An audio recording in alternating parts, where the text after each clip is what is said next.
família vascaína, Eduardo Maiolo, canal Vascaíno Norte e Sul, falando da cidade de Paracambi, no Rio de Janeiro, trazendo mais um vídeo para o canal, mais um vídeo aí. Nessa semana aí, o vídeo aí do dia seguinte do jogo do Vasco contra o Independente Medellín, onde o Vasco se classificou às oitavas de final aí da Copa Sul-Americana, nos playoffs. A gente vai falar um pouco mais sobre essa partida. A gente vai falar também de Copa do Brasil, decisão de Copa do Brasil no sábado contra o Flu-C, né? Para garantir as vagas aí para as quartas de final. Primeiro jogo de ida, mano de campo do Vasco no Maracanã. E assuntos aí relativos ao Vasco da Gama, mas antes de mais nada, peço aí o joinha, o like, peço para que se inscreva no canal, ative o sininho de notificações e também, né, compartilhe esse vídeo com o máximo de pessoas possíveis que vocês puderem compartilhar para impulsionar o canal na plataforma do YouTube. Serei muito grato a vocês. Pessoal, vamos falar aqui mais um pouco da partida de ontem, né? O Vasco ontem venceu o Independente Medellín. Cara, eu vi uma coisa ali que eu não tinha notado. O gol do Thiago Mendes foi de letra, né?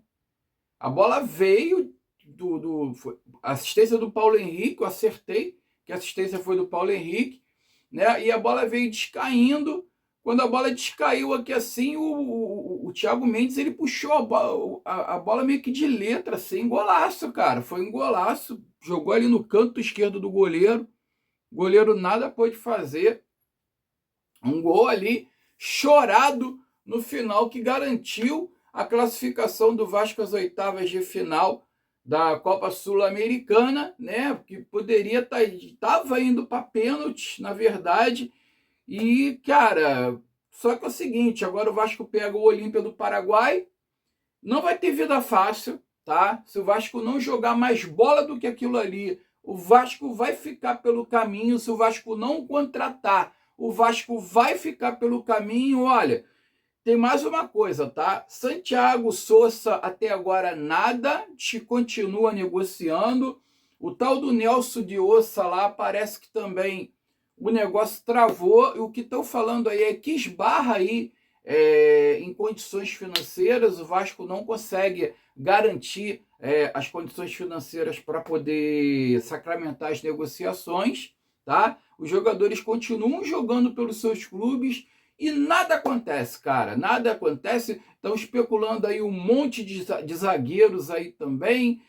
O zagueiro aí do Raio Vallecano, tem um ítalo brasileiro aí que eles estão especulando, que agora eu esqueci o nome dele, não vou lembrar, porque eu nem anotei aqui porque eu não achei relevante, até porque foram especulações aí que eles já descartaram por causa do aspecto físico dos atletas, dos jogadores. Então não tem nem por que falar disso, cara, e eu não vou ficar aqui falando de especulação que não vai acontecer. Sinceramente, eu estou cansado de colocar Sousa na capa, de Ossa em capa de vídeo. Eu estou cansado disso, cara. Porra, enquanto não sacramentar alguma coisa, não tiver 100% de certeza, eu não vou colocar nada aqui, tá? A verdade é o seguinte, o Vasco está indo atrás desses jogadores, eu já falei, jogadores complicados, jogadores aí que precisam aí de rescisão contratual, do Vasco pagar os direitos federativos desses jogadores, enquanto tem jogadores aqui que estão livres no mercado dando sopa e o Vasco não está olhando, cara.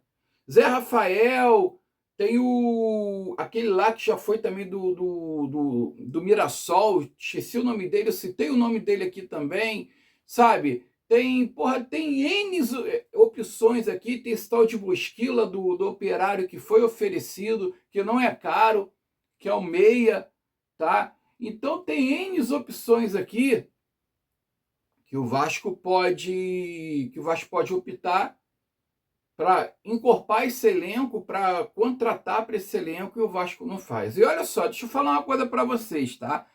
Passando do Olímpia, o Vasco pode pegar River Plate. O River Plate está aguardando ali dois times aqui, deixa eu ver quem é que são, tá? Eu acho que é o Santa Fé que vai disputar com outro time aqui que eu não sei qual é, tá? para pegar, para ir para as oitavas de final. Aí o Vasco nas quartas de final, se passar pelo Olímpia, pode pegar o River Plate, e na possível semifinal o Vasco pode pegar São Paulo, Grêmio, Bolívar, Recoleta, Boca Júnior, olha só, cara. Ou então o O'Rings, né? Mas numa possível semifinal tá mais para quem? Tá mais para Boca Júnior, tá mais ali de repente pro Grêmio, tá mais pro São Paulo. Então, cara, é pedreira daqui pro final da Copa Sul-Americana. O Vasco não vai ter vida fácil não, cara. O Vasco não vai ter vida fácil, né? E o técnico Pedro Emanuel teve falando ontem, né? Eu não vou colocar notícias aqui, né? Mas ele destacou aqui, né? Após a classificação do Vasco às oitavas da Copa Sul-Americana, o técnico Pedro Emanuel destacou aqui 5 pontos, né? Primeiro, a importância da vitória para recuperar a confiança do elenco e da torcida. Claro, sim, a vitória, por mais que o time não tivesse bem, né? É bom para recuperar a confiança do elenco, porque o elenco parece muito afobado, principalmente na hora de finalizar. Deixa eu ajeitar a câmera aqui rapidinho, gente. Principalmente na hora de finalizar as jogadas, cara.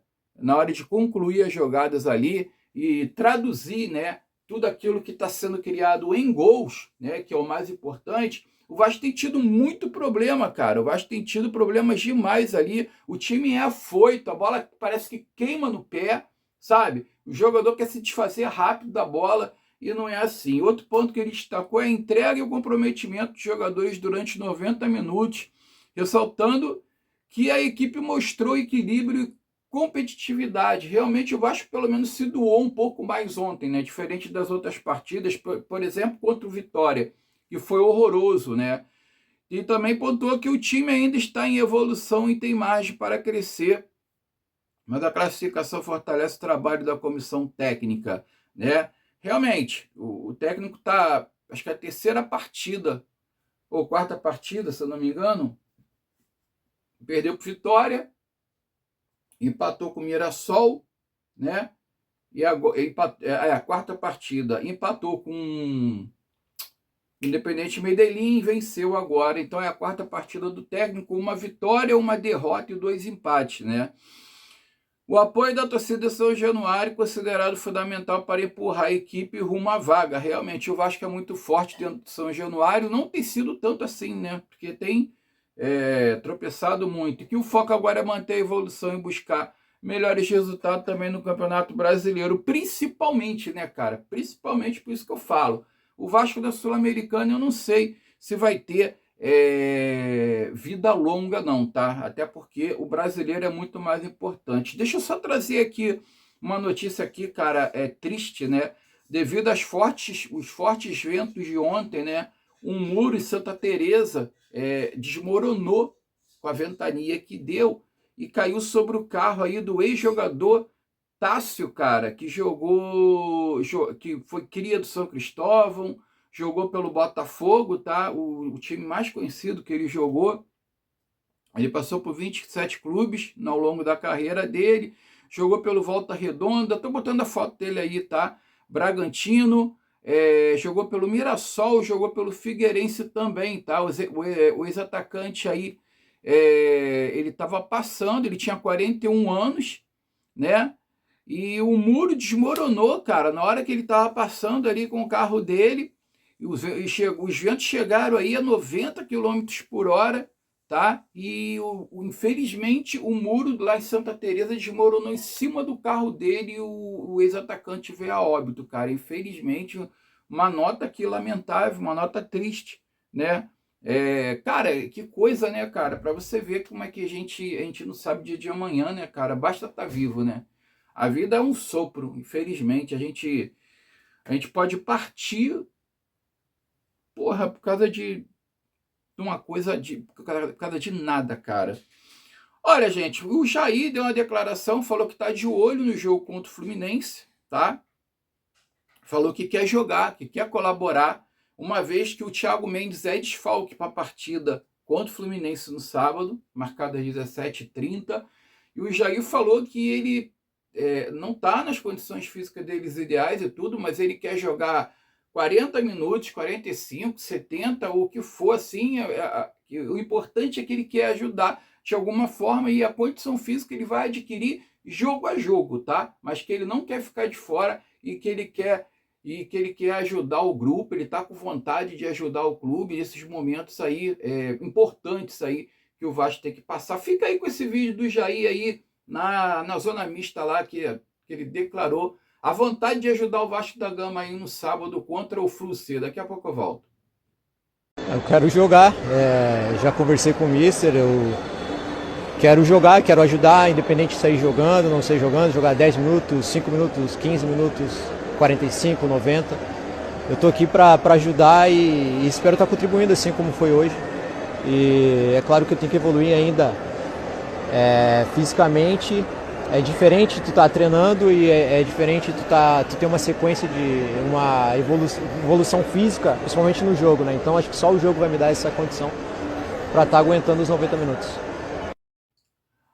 Vocês puderam ver aí o Jair dando a declaração, e Jair, eu creio que seja o substituto natural do Thiago Mendes, cara. Eu acho que eu não tenho o que inventar, não, tá? O Jair tá bem, o Jair voltou bem, tá melhor do que antes da contusão. Então não tenho que pensar. A mesma coisa Paulo Henrique na lateral direita, os números falam por si, né? O Vasco tem tido muito mais vitórias com Paulo Henrique na lateral direita do que com o Puma. O Puma na lateral direita, a lateral direita do Vasco fica muito fragilizada, principalmente na marcação. E o Puma, pelo menos, ele era melhor ofensivamente. Nem isso ele está sendo mais. Nem isso ele está sendo mais, tá? Então, o Paulo Henrique, mesmo mal, mesmo 50% do potencial dele, ainda é melhor do que o Puma, ainda é mais eficiente do que o Puma e ajuda muito mais a equipe, tá? Mesma coisa o Ramon Henrique, ele não pode começar jogando, é um garoto ainda, tá verde, vai errar, não adianta, cara. Então, ó, é simples, basta fazer esse meio campo, o negócio depois é aturar o Tietê, né, cara? Puta que pariu, o Thiago Mendes não joga, né? Aí seria o quê? Seria Cauã Barros, né, como primeiro volante, Jair, quem mais, cara, que poderia ir? E o Tietê, seria isso? Acho que não tem opção, cara. A gente vai ter que aturar o Tietê, a não ser que ele coloque o Rojas e o Nuno Moreira. Eu não sei, cara, mas aí a marcação fica muito frouxa, né? Enfim, vamos ver o que o técnico português aí vai aprontar, o Pedro Emanuel. Olha, para finalizar o vídeo, vamos falar aqui de justiça, né, cara? Que é uma coisa chata para cacete, mas a gente tem que falar. A 777 pede a manutenção das medidas contra a gestão da Vasco SAF, ou seja, ela está pedindo que a intervenção continue na justiça, né? Que a diretoria administrativa continue afastada e o Vasco fique sobre o comando ali de um interventor judicial com a supervisão do Watchdog. Eu vou ler a matéria para vocês, tá? A 777 Carioca apresentou contra-razões ao recurso do Clube de Regata Vasco da Gama e pediu que o tribunal rejeite o agravo apresentado pelo CRVG. A empresa defende a manutenção integral da decisão que determinou o afastamento temporário de integrantes da administração do Vasco SAF e nomeação de uma gestora judicial. Como alternativa, pede que permaneçam as medidas de fiscalização reforçada, como watchdog independente, entrega de documentos, regularização de governança e comunicação prévia de operações financeiras relevante. A 777 também sustenta que, mesmo com seus direitos políticos e patrimoniais suspensos, cautelamente continua sendo titular de 70% das ações da SAF. Eu não sei de onde que eles tiraram que eles têm 70% das ações se eles só compraram 30%, cara. Eu não sei de onde é que eles tiraram isso. Por isso afirma que uma eventual venda ou transferência da Vasco SAF dependeria de sua concordância ou de autorização do tribunal arbitral, além de controle do juízo de recuperação judicial. Sim, se a justiça determinar que o Vasco tem que ser vendido, cara, vocês não vão poder fazer porra nenhuma. Importante, o documento é uma manifestação da 777 e não representa uma nova decisão do tribunal. Agora caberá à 20ª Câmara do Direito Privado analisar os argumentos das partes e decidir o futuro das medidas de fiscalização sobre a SAF, tá? E ele conclui o seguinte, né, de que a defesa da 777 sustenta que a decisão em primeira instância foi correta e que deve ser mantida, alegando que o recurso não apresenta fatos novos capazes de justificar a suspensão da intervenção, tá? E que vai caber agora o tribunal analisar os argumentos das duas partes e decidir se mantém ou revoga a intervenção na Vasco SAF. Para início de conversa, tá, cara? Estão alegando que não teve, tá, fatos novos, que o CRVG não mostrou fatos novos, né, para o agravo ser aceito. Para começo de conversa, a intervenção já foi uma coisa errada, que não era por aí. Tá? Você pode botar ali uma fiscalização judicial, o hot dog lá fiscalizando lá as compras, que já está sendo feito isso daí, tá? O Vasco, determinada operação, tá? Dependendo do valor da operação, ele tem que se remeter à justiça para ver se ele pode fazer ou se não pode fazer, ou seja, já está sob uma supervisão judicial, já está ali uma coisa ali meio que, vamos dizer, restrita, né, judicialmente. Então, não tem por que afastar a diretoria administrativa. E quem está por trás da 777? Lembrando, tá? A 777 parece que tem até o dia 20 de agosto, acho que é até o dia 20 de agosto, não apurei essa informação direito, não estou lembrando, para mostrar quem é que está por trás da empresa, quem é que responde pela empresa, qual o endereço fixo aqui no Brasil, já que é uma empresa americana, tá? Tudo que a justiça exigiu dela aí, comprovar quem é que representa a empresa, quem são os verdadeiros representantes. A 777 tem até o dia 20 de agosto, já foi protocolado já teve já foi despachado já a decisão, já consta lá no site lá do TJ de São Paulo, tá? Isso foi lá no Fórum de São Paulo que foi protocolado e ela tem até o dia 20 de agosto para mostrar ali quem são os representantes da empresa, quem é que fala pela empresa, o endereço fixo, tá? Não um endereço de Delaware, um endereço fixo aqui, a sucursal que está aqui no Rio de Janeiro. Vamos ver se eles vão comprovar isso, senão vai ser indeferido. Simplesmente o processo vai ser extinto, tá? Então, cara, já começa por aí, tá? Eles deram uma intervenção judicial. Aí eu acho engraçado, por que lá atrás, na época do Salgado, o Vasco foi vendido, o caramba 4, e ninguém afastou a diretoria do Vasco naquela época, cara? Por que ninguém foi na justiça para afastar o Salgado na hora que ele quis vender o Vasco para essa porra dessa 777? Tá? Ela alega que tem 70% das ações. Aonde que ela tem 70% das ações se ela só pagou por 31%? E o resto está sob júdice. O resto das ações tá na mão da justiça, cara. A justiça que vai definir. Então ela não tem 70% das ações. Ou seja, 39% das ações lá está na mão da justiça.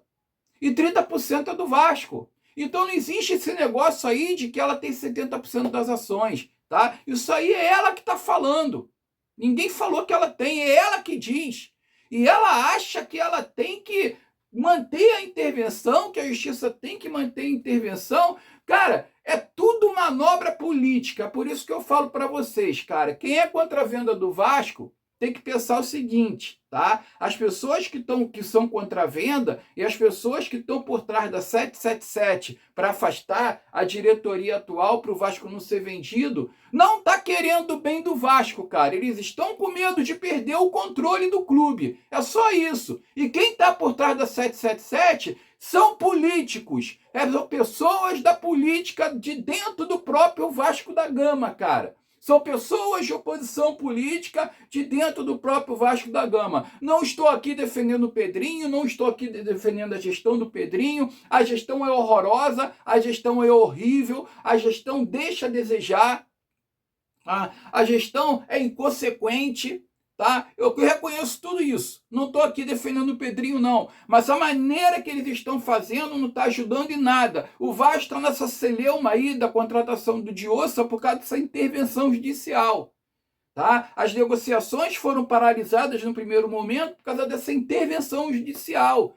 Quando o negócio normalizou e que o Vasco voltou a negociar com o jogador, com o colombiano, aí o negócio agora está se arrastando, está uma celeuma, está uma novela que nada se conclui. O Vasco demorou para mostrar garantias financeiras, por quê? Por causa dessa decisão judicial, de intervenção judicial que afastou a diretoria. Isso daí, cara, no meio de uma janela de meio do ano que o Vasco precisa contratar, cara. O Vasco precisa contratar urgentemente. O Vasco não pode ficar sem contratar nessa janela, que senão o Vasco vai cair para a segunda divisão. Então esse negócio de justiça não está ajudando em porra nenhuma. É só gente querendo tumultuar o negócio, só gente querendo que o Vasco afunde, para essas porras se apropriar do Vasco depois e chegarem ali como Deus, dizendo que está ajudando. E não tá, cara. E não tá. Entendeu? E nada disso está ajudando o Vasco, só está prejudicando. Esse negócio de justiça só está prejudicando. E eu espero que a justiça veja isso com cuidado, com carinho. Eu espero que a justiça observe isso, quanto isso pode prejudicar o Vasco da Gama. E isso pode acabar com o Vasco da Gama, porque se o Vasco cair para uma Série B, meu amigo, é caixão em vela preta. Se o Vasco cair para uma Série B numa recuperação judicial, é caixão e vela preta, tá? Pode ter certeza disso. Então, que a justiça veja com carinho, tá? E não fique dando aí razão para essa porra dessa empresa que, quando esteve à frente do Vasco, só fez mal ao clube, aumentou a dívida do clube, praticamente que duplicou, triplicou a dívida do clube, tá? Uma venda feita por baixo dos panos, sem ser transparente, por um pessoal que só queria o poder do clube e só queria usufruir da venda para essa empresa daí, tá? Seu Salgado, seu Carlos Osório e companhia limitada que estava por trás dessa porra dessa venda aí, tá? Que todos eles ganharam uma comissão. Seu Salgado, que pegou o empréstimo dele, que ele emprestou para o Vasco a 8% de juro, de volta, que foi a única maneira que ele achou de se pagar, que ele falou que o primeiro aporte da 777 era para se pagar a si próprio, né? O que o Vasco estava devendo para ele, né? A preocupação desse velho filho da puta era essa. A preocupação desse velho, dessa múmia, né? E eu não vou ficar surpreso se essas pessoas estiverem por trás da 777 Carioca hoje. Vocês vão ficar surpresos? Eu não, tá? Então, o Pedrinho não tá certo, a diretoria do Pedrinho não é certa, não é competente, a gente concorda, tem um monte de coisa errada. Mas quem tá querendo interferir também não tá querendo o bem do Vasco, também não tem nada de certo, tá? Também é tão sujo quanto a diretoria do Pedrinho. Então, não vem com essa pra cima de mim, não. Fiquem com Deus, tem aí uma quarta-feira, né? Quarta-feira, quinta-feira, é quinta-feira que a gente tá. Quinta-feira abençoada, saudações vascaínas, eu fui.